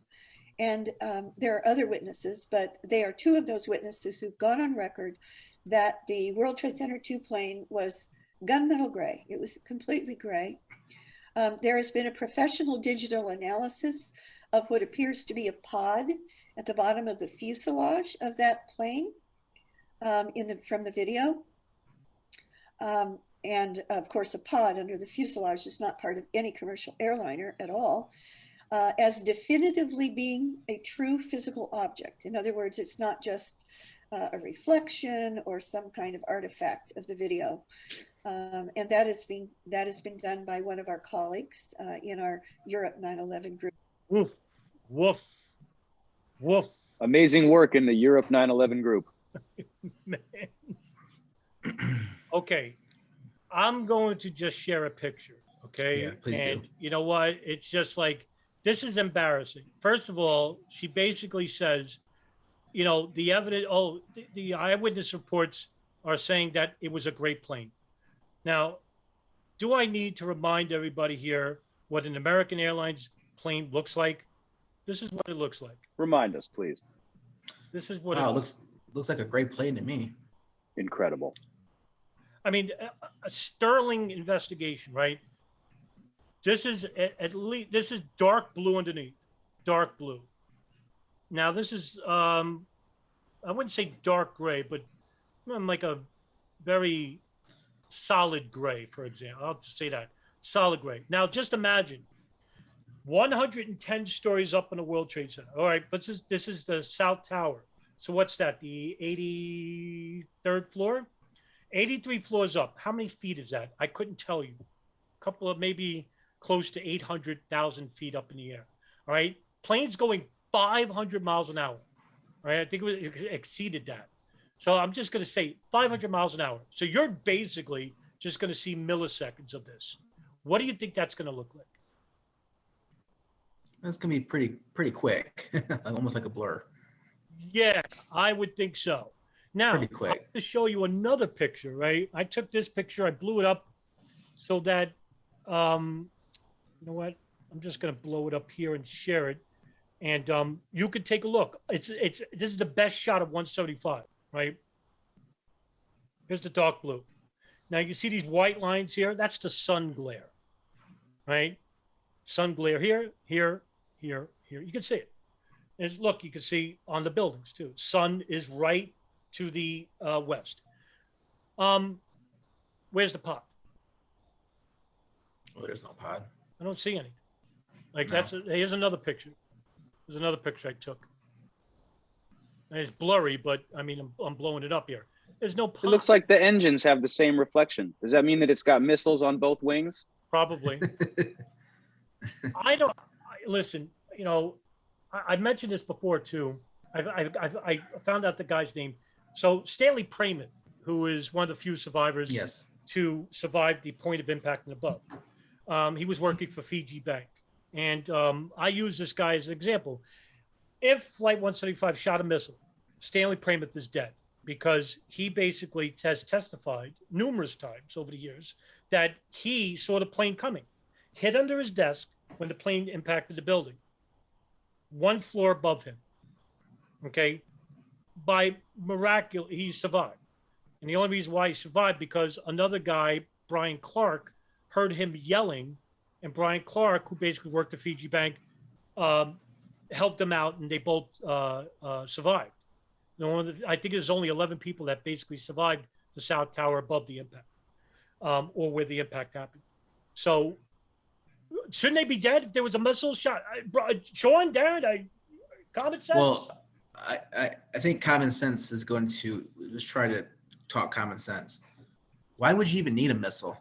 You have a missile fully full of fuel going over 500 miles per hour. Why would you need a missile to come out of its pod underneath? You already have a missile. It's called American Airlines flight 175. instructor wasn't warning FBI about missiles fired from airplanes. He was just warning them that you could just fly an airplane into something. That would do it. Yeah. That's a great point. Really, Darin, I think that another mic drop. The plane is the missile. It's the missile. Fully loaded. So why would you complicate the mission even more if it was such an inside job? Why would you complicate it? Now you got to figure out who put that pod underneath there, who put that missile. Then you got to figure out, okay, they swapped. So what happened to the passengers? You got to explain this. Now, if you're going to come up with some radical, crazy ideas, you better give me some evidence, right? Anybody can say anything. I can say Flight 175 hit the Empire State Building. I could say anything, right? I got to have evidence, right? So what happened to these passengers? You got to explain it. You would need to ensure that no one can find the remains of the pod as well. Yes. That's another good point. I didn't think about that. That's right. Yes, good point. Hey, good point. Yeah, for the likes of me, it's just amazing. Like they had the luxury of just making statements without providing any evidence for the statements above. I mean, this is an argument ad nauseum. I mean, Brian Sweeney even said, he told his wife, Julie, like, hey, it's going to crash. Like, I just want to let you know, like, it's not looking good. That's what he said. So you need to find these people who made those phone calls. Peter Hansen, Robert Fangman, the flight attendant. You need, these people made phone calls about the plane being hijacked. So they must be in on the plot. So now you got to prove that too. Right. Brian Sweeney's the husband of Amy Sweeney, who's a flight attendant on. Flight attendant, yeah, too. Yeah. Right, good one. Another great point. All right. So now the phone calls, basically going off script, by the way, they have to be faked. Right. So how is that fake? You can't listen. Anybody with their soul, it's not directly at Gage here either. Is anybody who's following these people, Ask the question. Say, all right, if these planes are swaps and these are drones, then what about the passengers? What about the phone calls? That's right. These are good questions, right? Now they have to explain that to you. Like what Darin said when he reached out to Dan Hanley. Hey, by the way, how did that remote control technology work? Well, he got no answer. Just like Richard Gage is not going to give you an answer about plane swaps. Or even Barbara Honegger. She'll try, but she basically will come up short. And they all do. So, but yet, why is it necessary to use the remote to accomplish a swap when you could just use the remote to accomplish the impact and you don't have to do a swap? And assuming you have so much control over things, couldn't you just limit the ability to make calls altogether? I think that's a great point that you raised. That's a huge point. By the way, why would they release the phone calls anyway? Because the object is they're going to crash anyway. So what does it matter? Right. So even the phone calls, like they could just say, hey, by the way, there were no phone calls on any of the planes. They could have basically just said that. Now remember too. Well, then you wouldn't have Flight 93's phone calls contradicting you. It'd make a lot better sense. And that's another great point, right? Because I was going to bring up, the whole Ziad Jarrah thing about, the real anomalies that these people are not, that they don't know about, or they tend to overlook it, right? Now, there are phone calls, and Nelson made a film about the one phone call, 677, where you had Renee May on Flight 77 saying, hey, by the way, Ma, she called her mother in Las Vegas, say, Ma, there's 6 of them. And it's not a passenger, it's a flight attendant, okay? Now, that goes against the official narrative of 5. Now, at Flight 93, it's even better, because we got 6 phone calls, 3 hijackers. 3 hijackers. Instead of 4. So see, now you don't believe the official narrative. Yeah, exactly, right. I mean, that's against. Hey, by the way, that's against the script. We can't. You understand what I'm trying to tell you guys? Okay, I'm not talking to Darin and Shawnee. I'm talking to the people watching this video. Okay, ask the right questions. These guys are not asking the right questions. And by the way, no, it doesn't end there, because now we got another clip, and this is one of my favorites because Darin's going to be all over this one. Massimo Mazzucco. Now, for everybody who doesn't know, Massimo Mazzucco, he was behind a very popular Fringe conspiracy film called 9/11 Pearl Harbor, I think it's called, or I'm getting the name wrong. The New Pearl Harbor. The New Pearl Harbor, yeah. Right. So what does he have to say? Oh, boy. Well, the whole Bin Laden thing it's a story in itself that deserves to be studied carefully. That will also show you how useful is to have a patsy at hand, like in the Kennedy assassination. I mean, Kennedy gets killed at, I think they shoot him at 12:35. He dies at Parkland Hospital at 1 o'clock, and at 2 p.m. or 2:15, they already arrested Oswald. The importance to have a patsy at hand is huge, because it will immediately stop people from asking questions. When you have something like 9/11 happen, and I remember sitting in front of the TV. I mean, I was in California. Some friend of mine woke me up. Just to stop right there, just want to inform people.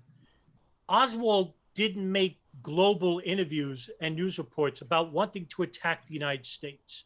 Osama bin Laden did that. Yeah. Numerous times throughout the 90s. That's a good point. Yeah, those fatwas he made. He made some fatwas, I mean, well, my God, and they're still public. I mean, go to archive.org, because some of the more rarer interviews that he's done over the years, throughout the mid-90s, he wants to attack the United States. He made 2 fatwas, one in 96 and one in 98, about wanting to attack the United States.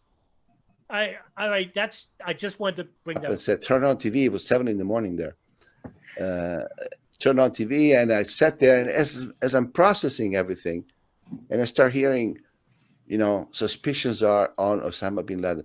I mean, as I said before, we didn't even know who was on those planes, and we actually would not have known who was on those planes ever, because there were no Arab names on the passengers manifest. The only way we know that is because a letter was found in the suitcase of one of the alleged terrorists that did not make it on the plane, and it contained a list with all their names. Then they well, wait. No. What? I mean, Nelson deserves credit here, by the way, because he's the only one that uploaded the news articles, the news video edits and could be seen on Truth to TV on YouTube, where CNN and ABC were the first ones to come out and basically say who is on the manifests. How would they know who's on the manifests until it's public? And guess what was on those manifests? Arabic names. There was two that, and in fact, this is one of his best articles, and I think was the first article I ever read from him, was about the brothers. And I can't think of their names. Adnan Bakari brothers. Thank you, Darin. You're the man. Yeah, Amir Bakari, or I think it's Adnan Adnan and Amir Bukhari. Yeah. You are the man. Thank you very much. Yeah, that's right. How would they know that? They were on the manifest. Match the names with the pictures, and suddenly FBI in today says the name and the pictures. And Osama bin Laden. That's wrong too. By the way, the FBI reported it for the first time on September 27th, 2001. In fact, what they did was they announced the names beforehand, but then they took the pictures and added that on September 27th, 2001. Of course, is the one who sent them. The importance to have a patsy at hand, as I said, is fundamental because it will stop people from asking questions. If you allow for too many days to go on and all the details to come out, then people really start doubting. But if you give them a culprit right away, that's it. People sit down and say, okay. And it makes sense that it would be bin Laden and the Islamics because in 1993, they already tried to take down the Twin Towers, remember? So it all makes sense in the people's mind. Mm-hmm. Only those who really know the history of the bombing of 1993 will know that that was set up by the FBI themselves. Ramsey used that. Oh. The Alex people who Jones, know, like Alex Jones. Yeah, the Alex Sean. It still exists. Very much. Darin, you're wiping your brow. What's wrong? Okay. So 1993, I'm going to say it again, was not done by the FBI. Okay. Please watch Nelson's film in 1993. Mm-hmm. Okay. Start there. Please just start there. If you watch that film and understand 93, it makes 2001 so much easier. Mm-hmm. It really does. Okay. I'm just going to start real quick. It all starts with El Sayed Nosir. He murdered Rabbi Meir Kahane. Okay. Got caught, got off the murder charges, but got gun charges. Okay. So he went to Attica for that. Okay. The FBI had an informant, Iman Salem. Okay. Him and Ibrahim El Gabroni went to the Attica prison because they just give him the details of what's going on. Nosir wanted them to bust him out of prison and to make 12 pipe bombs. Okay. Nothing about the Trade Center. Okay. 12 pipe bombs. Okay. For Jewish neighborhoods. He also talked about assassinations of some prominent Jewish figures. Okay. So again, nothing about the Trade Center. Okay. Well, as it comes back, Salem tells the FBI what's going on. Okay. They give him fake powder and blasting caps. Fake.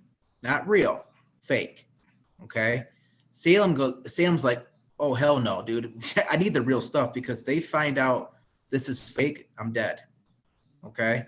So the FBI didn't give him, per the FBI informant, Iman Salem, the real powder to make bombs. Well, the FBI, with John Antichev and Nancy Floyd, brought him up to the unit to meet Carson Dunbar, who was their superior. Carson Dunbar wanted him to wear a wire so he can testify. Iman Salem said no, because if I testify, I go back to Egypt, they'll kill my sister, to mess with my family, I'm not doing it. So basically they had a big battle and Salem and Dunbar, they stopped working for each other. FBI kicked them out. This is July of 1992, okay? Then they found another, they like to say, cook or terrorist named Ramzi Youssef. Ramzi Youssef has no connection to the FBI, CIA, nothing. Okay. He's a contract terrorist, what I believe. Okay. He came in September 1st with another guy, Ahmadinejad. Okay. So now the FBI has no informant. They have no clue what this group is up to. Okay. So they had their informant, Imad Salem, and to infiltrate this group, right? Well, he's gone now. All right. Ramzi Youssef is now going in with Mohammed Salameh, Nidal Ayad, Mahmoud Abu Halima, all these other guys to do terrorist acts. Okay. They finally were going to do some Jewish neighborhoods, and Ramzi Youssef brought up the idea to do the World Trade Center bombing. Okay. FBI had no clue. Nobody had a clue. Okay. The FBI was not behind the bombing. This was done by Ramzi Youssef and his cohorts, like I just mentioned. Okay. So he's got it wrong right away. FBI had nothing to do. And Richard Gage believes this. Okay. I know I've been going on for a while ranting, but Richard Gage believes 1993 was done by the FBI. Okay. And that's totally false. There's no follow-up to that. Cool. Well, that's after. That's in 2000. That to blame Bin Laden himself, yes. But in general, to justify in people's mind the idea that Islamics would attack the Twin Towers, the 1993 bombing of the Twin Towers was fundamental. Because there you had a guy named Ramzi Youssef, I think it was his name, was actually working with the FBI. And this... Yes. No. No, that's no. Now, is this a matter of like being disinformed, or he's just lying? Probably could have mixed them up, right? Could have mixed them up because we know about Imad Salem. He is an informant, FBI. But I think, Adam, you did bring up a point where in there about how he worded it. Right, because look at what he says right after. This came out. I can say this because we know this because it came out on a trial. Through an informant, the FBI had provided Ramzi Youssef with the bomb, the actual bomb. Right, and he's talking about Imad Salem. So now there's two informants. That's what he's saying. Yeah. So and by the way, Ramzi Youssef never said anything about in the trial. By the way, there's nothing. Right. About him being I don't know where he got this from. I don't know either.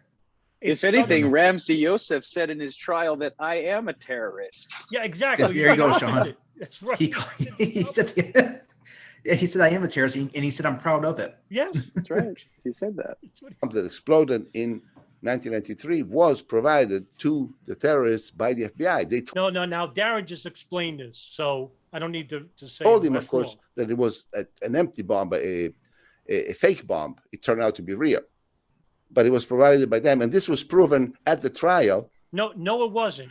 It wasn't, dude. Like, where's he coming up with this? Dude? I don't know, bro. I don't know where he's getting this from. Did the guy just wake up and just like say, "I'm gonna talk about 93"? I have no freaking clue what I'm talking about. Yeah. Heard Alex Jones there are say even it articles once on the kind of remembered you. Like everything he says here about 93 was totally dead wrong. Totally. And the New York Times. The only thing he got right was the name Ramzi Youssef. That's the only thing he got right. Surprisingly, right? Yeah. This was actually set up by the FBI. But in the popular imagination, it was the Islamics who tried to take down the towers. So when you come to 9/11 and you attach Bin Laden and Islamic terrorism to it, it makes perfect sense and people ask no questions. Well, that's not true because we're living proof that we do ask questions. It's you guys that don't ask questions. You guys don't ask any questions. You just make assertions without providing evidence in the hopes that your audience doesn't ask questions. That's the whole irony of this. Yeah. And if Gage knew anything about 93, he could have said, well, no, it was Imad Salem who was the FBI informant. Right. That's basics. That's kind of basic stuff. Yeah, really. I would say, if you're going to talk 93, at least have the informant down. Jeez. It doesn't even have internal logic because he's insisting that the FBI has somehow told on itself and allowed this to get out in court. This is once again where this is this grand conspiracy that is so powerful and yet so sloppy at every turn. It's just doesn't have good internal logic. No, not at all. That's a great point. By the way, this is the same guy who it's not up on YouTube anymore, but he gave the 20 9/11 expert questions to see if you're an expert on 9/11. So, that was this guy. Yeah. Oh man, yeah, that was him. That was. I remember that. And just to let the audience know too, again, how was Ramzi Youssef a patsy? Tell me how he's a patsy. Yeah, right. Exactly. He wasn't controlled by anybody. Proudly So- admitted to it. Probably admitted to it. So how was he a patsy? Okay. Now, the next clip is probably one of my favorites, and I saved it for the last. Richard Gage interviews Deep under- Scott Bennett. Oh, And you guys already seen this video in whole, which I bless you for your patience. But I told you yesterday, I had 20 clips of this guy. I chose this one because he actually bundles up all the conspiracies in one fell swoop. Listen. Understanding of how an operation like this might progress from inception to execution. Can you walk us through that? Well, working backwards after 9/11, I would say it's a compartmentalized operation that had participants at the highest levels. You had Saudi intelligence, Saudi royal family, because they were the pawns that were used in this game. The Israeli Mossad and Israeli intelligence were used in this game. The Five Dancing Israelis are an example. The Israeli teams that were planting explosives were another. The Israeli media participation, not to mention some of the other computer graphics that were used in some of the phantom appearances of planes and things like that. The American CIA, of course, were used. Since Susan Lindauer is a well-documented authority on that. Her handler had said this is an Israeli Mossad operation, and then she was forever cautioned to never mention it again. The FBI, of course, played a role in this. The 1993 bombing of the World Trade Center tower, I think, was, this has been a long time coming, and there's a lot of material too about symbology being used in films pointing to 9/11, and there's a lot of evidence that can be thrown up on the table that assembles essentially the mosaic image. It's like one of those computer graphic images that you have to stare at for a long time before your eyes adjust and you see the picture, the three-dimensional picture inside the computer graphic artwork. Deep. Yeah, I mean, wow. That's gold. All in one shot. I don't know, where do we start? All right, so Israelis planting explosives in the World Trade Center, and this is he inferring that this is the gelatin thing? Is that where he's going with that? I think so. I think so too. Yeah, it has to be. This guy believes in CGI planes. By the way, Gelatin B is actually an Austrian art student group, and they make there's no hidden point about what they were doing, because they explained on YouTube what they're doing. That video is still around. They're not Israelis. I don't know where they get this from. I think it's from the the Rebecca Roth theory. Rebecca Roth, that this originated from. She uses that to connect Dick Cheney with the fuse box. Yeah. Right. So I'm guessing that's where he got this from. CGI planes. See, that's the thing. Richard should have cut him off, right there. Right. But see, we're just showing you guys little clips. You guys got to remember all these interviews. Richard praises them at the end. Thank you so much for this great information. Your information's been awesome. You're an expert in this field. It's like, oh my God, dude. It's like, he does. I mean, we're just showing you little clips, but Richard praises these people. Just for you guys to know this. We all of us have seen these videos. Unfortunately, we put ourselves to these 2 hours of watching these horrific videos, but we do it because, we want to share the truth, right? And this guy is far from the truth. So this guy is saying about symbolism. I'm sure he believes Lisa Simpson on The Simpsons with the 9/11 brochure. That's right. They must have known about 9/11, The Simpsons, back in the 90s. So, this guy with CGI planes. I mean, come on, you can't even take serious. I don't know how Gage even was able to. How could you even take us as a straight face? Yeah, and this is the reason why we're doing this video, right? Exactly. So this is exactly the reason why. Why is Richard Gage interviewing these people? Why is he giving them any authority? And why is he agreeing with them? Right, and he's supposed to be the face so-called face of the movement, right? And again, this is what I go back to, is 21 years later, this is why we're in the same situation, because we got people like Gage interviewing these people, calling them great interviews, and this is what we have. And this is why, unfortunately, we sit on Twitter or Facebook and we talk to these people, and half the time we just have to block them because it's, you can't get anywhere, right? It's no plane, missile. It's like, it's so ingrained in their minds. It's sad. The positions are very unclear, very uncertain, very much the just asking questions vibe from a lot of people that basically purport these theories. And we see here, well-regarded speakers that don't really have definitive positions. They're saying, well, it could have been. And yet that becomes what is certain for so many people. And now they're certain that it was computer graphics, and they're certain that the media is being all these things. But yet they're all just beginning with these sort of loose, unclear questions that people have. Something about the official story doesn't make sense. And it's almost like the evolution of a meme. These weird stories take on a life of their own and become something else. But they don't have very good evidence for any of it. Very speculative on all fronts. With something like computer graphics, for example, and the media could have manipulated it, sort of vibes that we're getting from Bennett here in this clip. They're making the government to be very amalgamous. Like they could do whatever they want. Yeah, it can just be anything. Yeah. Whatever. Boy, if that was the case, I mean, we would have multiple 9/11s if that was the case. I mean, they could do absolutely, whatever, and the projects like Pachinko Plot or Millennium would have been successful. I mean, they just make just this it's one gigantic amalgamous entity that can do the impossible, and involves so many thousands of people involved, and they all got to be in line or be told to shut up, and it comes to the conclusion of why is Richard Gage doing this, right? Why is he interviewing these people? Why is he supporting these people that actually hurt the truth movement?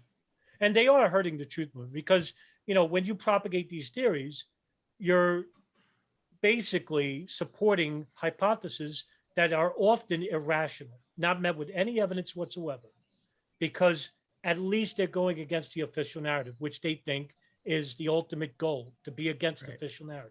Exactly. And that's a mistake. So myself, Sean, Darin, we brainstormed about why is Richard Gage doing this? We could basically say he's the shill, or that, he's working for some nefarious government agency. But in the next clip, he basically tells you why he's doing this. Now, remember, don't forget that when he created Architects and Engineers, he was getting a very good salary from there. I think it was close to six figures. No, I'm sorry. It was six figures, about $80,000, $90,000, something like that. I don't know how much money total he's made, but it was a very good salary. But then when he was forced out by his own board members, he has to start all over. And that's why he created 9/11 Unleashed. And in the very first video he ever did, he said this. A mission, and I'm not exactly sure how it will unfold before me, but I need your support. You'll find ways to support me on my website. $7 a month. Can you handle that? Because if you can't, then I can't speak. Because I'm unemployed right now. I don't have a means of supporting myself unless I go back to work. And I love architecture. Oh. And I love the work that I do. And I have an offer at an architecture firm. And I was excited about it for a little while, but then I thought about all of you out there who are wondering what happened, if you knew anything at all. A, and B, if you know that I'm not with AE 9/11 Truth, what am I doing? Well, I'm not going to do it alone. I can only do it with you in partnership. So I'm willing to continue speaking anywhere and everywhere I can. I'm willing to push the envelope and call 400 radio and TV stations and podcasters who have had me on already. I've done over 700 radio and TV interviews, and ask them if they want to talk about it. I'm not representing AE 9/11 Truth anymore. I'm independent. I'm solo. There it is. Okay. He can't do it unless you support him financially. And he can't propagate these theories. He can't propagate no planes at the Pentagon in Shanksville without you giving him money. That's what he basically is saying. He says he needs the help to speak, but yet when he speaks, he doesn't have any information. He's asking questions. Right. We're paying him to learn basics. Exactly. So, and this is the people that don't know. He just says that he needs the people who don't know to follow, but the people who don't know, he doesn't know either, because he admits that he doesn't know. He doesn't have a position on the Pentagon or anything. He admits that he doesn't know. So he wants people to pay him. People who are on the same level of education as he is are to support him so that he can speak. And that when he speaks, he has nothing to say. I mean, Scott Horton's done over 5,000 interviews, and he at least knows something. Right. Good, right. Good, as a comparison. Right. And he basically says that, I got an offer to work, but he would rather not work and do this full time. I mean, why not? You don't have to work. Yeah, I honestly don't think he has an offer. I don't know what firm would hire him, to be honest with you. That's a fair point. Just because of all the stuff he's talked about. Right. I'm not going to say the word, but so. you know what I mean. So yeah, no. Well, the sky's the limit, obviously, because any conspiracy is possible. He'll entertain any conspiracy, it seems. Sure. Now compare that to knowledgeable people like you said, Scott Horton, right? Nelson Martins or Ryan Dawson, for example, Paul Thompson and Kevin Fenton. Even active people like Ray Nowinski, John Gold, all right, Robbie Martin. Like I said, Nelson Martins. People who do it for free. Yeah. Produce film. Nelson does this for free. I mean, he has a Patreon account, but he doesn't beg for money. No, he doesn't. Right? He makes those films for free. They're 5 Puts out the full-length films. They're epic. Yeah. Right. Hey, God's sakes. And it's like, you're definitely coming away with something, because what is he using as evidence? Well, he's using news articles, news edited videos, information, tangible information. What is Gage giving you? Well, he's giving you Scott Bennett. He's giving you Barbara Honegger. He's giving you Dave Von Kleist. You're getting the whole shebang, but as Sean said, you're not getting any information from it. Mm-hmm. This is all speculation. CGI planes, fake phone calls, fake planes, you name it. It's all there. Oh, you'll get a story, all right. But that's all you get. And yet none of those conspiracies actually work together. See, he'll interview many people, and they'll have a different take on things. These conspiracies are not inclusive. They're divergent. They take you in all different directions. So are we to assume that the audience is just picking the one that they ideologically align with and running with it? Exactly. But yet, if they do that, are they challenging the other fringe conspiracies which are contrary to these takes? Because Richard Gage seems to be fine with all of them at once, which doesn't even make sense. In terms of critical thinking, it just seems impossible that you could be fine with all of these at once. They're contradictory. Yes, they're in competition with one another. Yep. And this is why there's so much like sectarianism within the truth movement itself. But I mean, any final words to this? I mean, look, this is the reason why we did this video. And it's not like we used ad hominems to Richard Gage. And we don't need to, because what we wanted to do was basically just show him a mirror of himself, to show that the internal discord, the division, the divisive issues, the fringe conspiracies that have held back the truth movement are not coming from us. It's coming from them. They hijacked the truth movement for this, to make a profit gain. so that they could tell you a story that is based on fantasy. I mean, I'll let you guys have the last word if you want. Yeah, real quick, I'll say this was a great video, I thought, and it's something that needed to be done. Gage is a big name in the movement, but unfortunately, what he believes and what he's supporting just hinders it, and it's a shame. So I honestly think, like you said, what's he motivated by? Truth or money? And it's hard to say, but it kind of looks like, like you said, the last clip looks like money. So, we all of us here, all three of us have jobs, and we have, stuff that we have to support, but we do content for free, especially you, Adam. You've done thousands of videos. You never asked for a handout, not once. And but Gage right there, $7, support me so I can speak. It's just like he's like a used car salesman to me, and that's how I feel. So go on. I mean, I got a couple points for just closing thoughts. One thing that's been lingering in my mind was Barbara Honegger's reference to an anonymous source, and I think that this is a sort of a underlying issue through a lot of 9/11 conspiracy and probably the greater sphere of conspiracy theory in general is anonymous sources. I have a problem with anonymous sources because if a source is anonymous, then you don't know who was lying, if they were lying. And you don't know who to praise if they were right.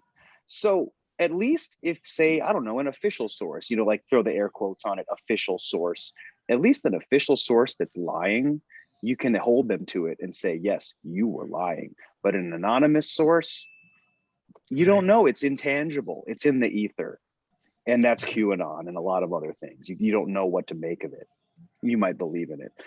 And then the other thing is, if you really want to help something in this cause, this is just my opinion, but I wouldn't be surprised if some other people agree. Help yourself. Help yourself. Learn. And learn how to think critically. It's not necessary to be a follower. I